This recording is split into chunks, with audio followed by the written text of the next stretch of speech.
ඒ වේගයෙන් රත් වෙච්ච ගමන් එතන සුලියක් හැදෙනක වළක්වන්න බෑ.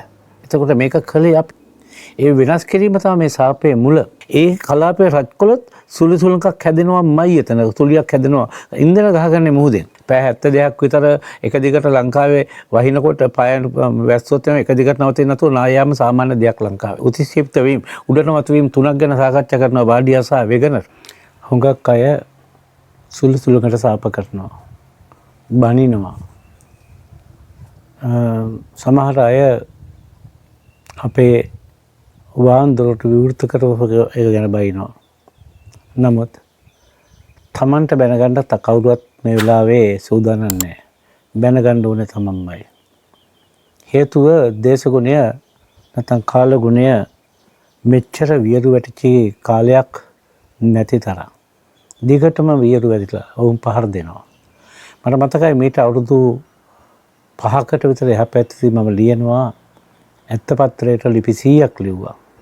එක ලිපියක් වෙන් කළා උමතු සුළඟ උමතු වෙලා වියරු වැටුණු ජලය ඒක ලිව්වා. ඒ සේරම මම ලිව්වේ මිනිස්සුන්ට මේ ටික තේරුම් ගන්න. නමුත් ඒ පත්‍රයේ කියවන්නේ බොහොම සුළු සංඛ්‍යාවක්. මොකද ඒක දේශපාලන පත්‍රයක්. ජාතික පත්‍රයකට මට මේ ලිපිය දාන්න බැරි වුණත් ජාතික මාධ්‍යයේ පුළුවන් හැම වෙලාවෙම රූපවාහිනිය වල මම කතා කළා. ඒ කතා කළේ වෙන මොකක්ද නෙමෙයි මම අධ්‍යයනය කළා පරිසර වේදිකෙක් හැටියට පෘථිවියට වෙන්නේ මොකද්ද කියලා. මොකද මගේ මාතෘ භූමිය පෘථිවිය ලෙස මම සලකන ඉඳා. පෘථිවියේ වාතය, ජලය, පස සහ ජීවය මට වැදගත්. මේ ජීවය විනාශ වෙන්නේ ඇයි? මෙහෙම වෙන්නේ ඇයි? මේක සදාකාලික දෙයක්ද? නැත්නම් එහෙම හැමතිස්සෙම වෙන දෙයක්ද? මේ ගැන කරුණු ලියනකොට මං විතරක් නෙමෙයි මේ ප්‍රශ්නට මුහුණ දුන්න නැත්නම් මේ ප්‍රශ්නේ අධ්‍යයනය කරපු විද්‍යාඥයෝ බරගානක් ලෝකෙ ඉඳලා තියෙනවා. මම ඔවුන්ගේ තොරතුරු ඔක්කොම අධ්‍යයනය කරන්න ගත්තා. ඒ අධ්‍යයනය කරනකොට මට හම්බුනේ ආචාර්ය ටීම් පැනලේ. එයා ලියනවා We Are the Weather Maker කියලා පොතක්. ඒක සිංහලට පරිවර්තන කරන විජයානන්ද ජයවීර මහත්තයා. දේශගුණේ අපේ නිපැයුමකි. මේක තමයි මේ පොත. මට අය හොයන්න දෙයක් නැහැ සියලු තොරතුරු එකේ තිබ්බා. එල් නිනෝ ගැන ලා නිනෝ ගැන අපි කතා කළා. එල් නිනෝ ලා නිනෝ දෙකේම නිෂ්පාදකයෝ අපි. ඒ දෙක මැද කරුවේ අපි. මේක මාතෘකාව නෙමෙයි එල් නිනෝ ලා නිනෝ ගැන කතා කරන්න. ලෝකේ අයිස් යුගයක් හැදෙනවා. ඒතකොට අයිස් මේ දැන් අපි ඉන්න ඕනේ අයිස් යුගයක. නමුත් අපි අයිස් යුගයේ ඉන්නේ නැත්තේ ඇයි?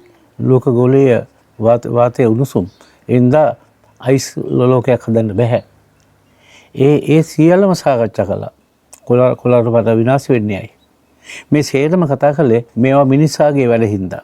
ඉතින් ඒක එක පිටුවක් විද්‍යානන්ද ජයවීර මහත්තයා නම් කරලා තියෙනවා සාහසික දේශගුණය. මේක පරිවර්තනය කරලා තියෙන මේ නමින්. මේ දේශගුණය කියන්නේ මෙච්චර කල් ඇති වෙච්ච මේ සුළි කුණාටු ගැන. ඒකේ කියනවා එක සුළි කුණාටුවක් ගැන 1997 ඒ අවුරුදු 200 තුල විනාශකාරීම සුළි සුළඟ 1998 මීච්. එතකොට දරුණුම ගිම්හානය ගැන කතා කරනවා. ඒ 2003 අත්ලන්තික සාගරයේ සුළි සුළඟ හැදෙනවා. ඒ ගිම්හානයත් එක්කලම 2002 බොම්බායි මේ සුළි සුළං මේ හේරම අධ්‍යයනය කරනවා. ඊපස්සේ සුළි සුළඟ හැදෙන්නේ කොහොමද කියන කාරණාවත්. මේ පෘථුවියේ වායුගෝලයේ තිබුණු කාබන් ප්‍රමාණය සබාධම විසින් අවශෝෂණය කරගත්තා. නිල හරිත ඇල්ගී.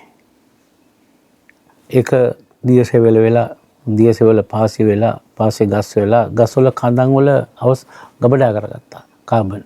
මේ කාබන් චක්‍රයක් තිබුණා. ඒ චක්‍රය ස්වභාවිකව සිදුවෙච්ච චක්‍රයක්. ඒ චක්‍රය අනුව තමයි ශාක වර්ධනය වෙන්න පටන් ගත්තේ. ශාකය පරිණාමය වෙන්න ගත්තේ කාබන් චක්‍රය උඩ. මේ චක්‍රය වෙනස් කළා. ඒ වෙනස් කිරීම තමයි මේ සාපේ මුල. එක දෙයක් තමයි පොළොව යට මේ පොතේම තියෙන එක තැනක වැළලුණු හිරුරැස්. වැළලුණු හිරුරැස් කියන තැන කතා කරලා කියනවා ගොඩට ගන්න එපා කියලා. බිග් බිල් ඥයිජි ඕස්ට්‍රේලියානු ආදිවාසීන්ගේ නායකයා කියනවා මේවා මලමිනි කරුණා කරලා ගොඩට ගන්න එපා. ගොඩට ගත්තොත් සාප කරයි පන්නයි කියලා. මල මේගොල්ලෝ ගොඩට ගත්තා පෙට්‍රල් ගල් ළඟට වැටියට. එරම් පුච්චලා නැවතත් වායුගෝලයට යවුවා.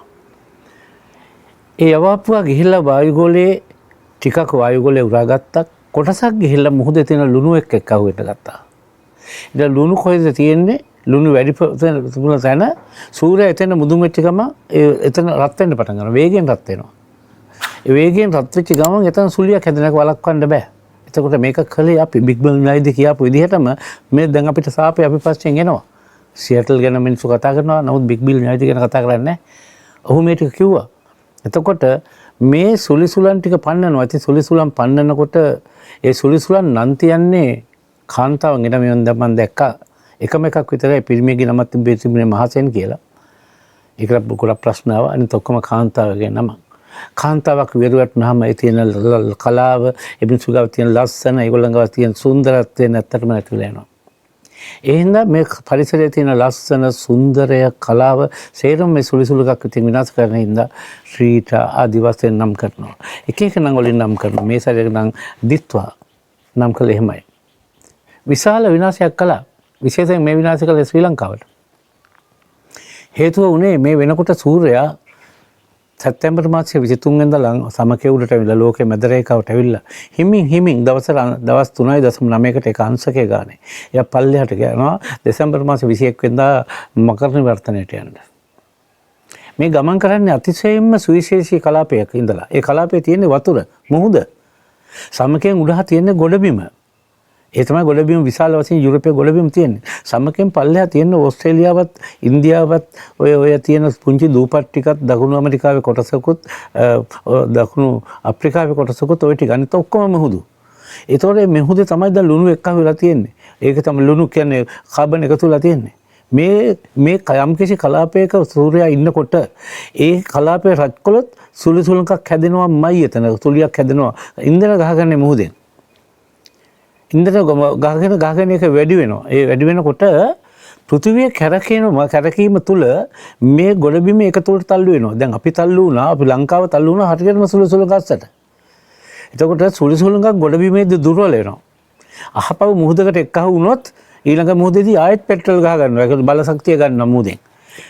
ඒක හිම තමයි වෙන්නේ. එතකොට ලංකාවේ උඩ මේක කැරකිලා අපිට ලොකු විනාශයක් කරලා ලංකාවෙන් එළියට ඒක ගියා.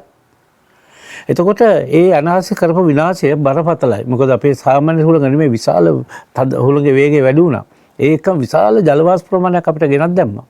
ගෙනත් දාලා නායවල් ගැවලා විශාල වශයෙන් පැය 72ක් විතර එක දිගට ලංකාවේ වහිනකොට පයන වැස්සොත් එක දිගට නවතින්න නැතුව නායයම සාමාන්‍ය දෙයක් ලංකාවේ. මොකද මේ තියෙන තරුණ පස් උත්ක්ෂිප්ත වීම උඩනවත් වීම තුනක් ගැන සාකච්ඡා කරනවා බාඩියා සහ වෙගනර්. ඒ දෙන්නම කියන්නේ එක දෙයයි. මේ මෑත කාලේ මේ උත්ක්ෂිප්ත වීම වුණා. එඳ තරුණ පස් කඳුකරේ තියෙන්නේ. ඒවා හැයි වෙලා නැහැ. එඳ බුරුල් වෙන්න පුළුවන්. මේ මදිවට අපි ජලාශය දිකරුවා කඳුකරේ. කඳුකරේ ජලාශය දිකිරීම තුල කොත්මලේ ඉහළ කොත්මලේ ආදි වශයෙන් හදලා නිතරම වතුර පුරවලා තිබ්බේ පස්සයට ඉඳන් ගලවගෙන යන්න ගත්තා. ඒක අපේ වැරදි. සුළුසුළුගේ වැරද්දක්වත් කාලගුණේ වෙන තියෙන වැරදි වලට ඒගොල්ලන් සාප කරන්න පුළුවන් කමක් නැහැ. ඒක තුල මේවා ගලවගෙන යන්න ගත්තා. ගලවගෙන ගිහිල්ලා අපි එක්කව කරපු හදාපු මේ අපි වැව් බැඳපු જાතියක් වැව් බැඳේ. ටැංකිය නෙමෙයි. දැන් ඔය ටැංක් කියලා කියන්නේ ඉංග්‍රීසියෙන් ටැංක් කියන ජලාශය ඉදි කරනවා. ඒවා අරපුවාම විශාල විනාශයක් වෙනවා. මමත් නූලෙන් බෙන්නේ මගේ මම අනපේක්ෂිත විදිහට පාලමක් උඩ හිර වෙනවා මගේ වාහනේත් එක්කලා. ඒ වෙලාව මිනිස්සු එක්කිට්ටු හිටියත් මම එක කියන අද මම නැහැ. එතකොට මේවා අනපේක්ෂිතව අපිට වෙන්නේ අපිට දරා ගන්න බැරි විදිහට මේ සිදු වෙනවා. එතකොට අපි මිනිස්සුන්ට කොච්චර ආරක්ෂිත ස්ථාන වලට යන්න ගියවත් හරියන්නේ නැහැ. එතකොට මේ කාලගුණේ ඒ වගේ දරුණු විදිහට පහර දෙනවා. එතකොට ඒ පහර දීම් වලදී අපිට දෙන මේ දඬුවම අපි විඳින්න ඕනේ. මොකද අපි මේක කළේ මහාචාර්ය ටීම් පැනල් මේක බොම්බ මෙහෙම තදින් කියනවා. මේ පොතක්වත් මං හිතන්නේ මේ රටේ විශ්වවිද්‍යාලයවත් සාකච්ඡා කරයි කියලා. මොකද ඒවා යන්නේ නැහැ ඒවට.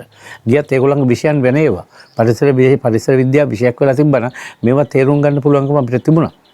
හැබැයි මේකම කියන්න තියෙන දෙයක් තියෙනවා.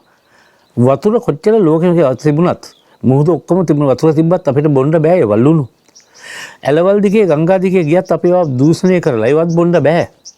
බොන්න පුළුවන් උල්පතකින් එන වතුර විතරමයි. පිරිසුදු බොන්න පුළුවන්. අපි නළලින් ගන්නවට බෑ. ඒවටත් අපි වස එකතු කරලා ඉවරයි. නම් මේ උල්පත් වලට වතුර ගේන්නේ කවුද? සුළඟ. කොහොමද ඒක වතුර හදන්නේ?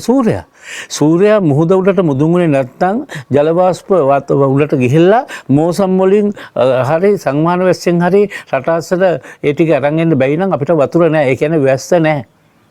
ඒ වැස්ස මේ කාලගුණයයි අපිට වැස්ස අරන් දෙන්නේ නැහැ. කාලගුණයට බැලලා වැඩක් නැහැ. කාලගුණය විකෘති කරලා ඒගොල්ලෝ පිස්සු වට්ටපු මිනිස්සුන්ටයි මේ වෙලාවේ මම බනින්න ඕනේ. මගේ දනුමානුව. මිනිස්සුනේ හැදියල්ලා. මට වෙන කියන්න දෙයක් නැහැ. කල්පනා කරපළා. බොණ්ඩ වතුර නැහැ. අපිට තියෙන බොහොම සුළු සංඛ්‍යාවක් වතුර කොච්චර මේ පෘථුවිය කොච්චර වතුර තිබ්බත් බොණ්ඩ පුළුවන් ටිකයි. ඒක විනාශ නොකර මේ ජල උල්පත් ටික යන්න හැදෙන්න පරිස්සමෙන් අපි වැඩ කරමු. පුළුවන් තරම් වායු ගොලයට කාබන් නිකුත් කරන එක නවත්තමු.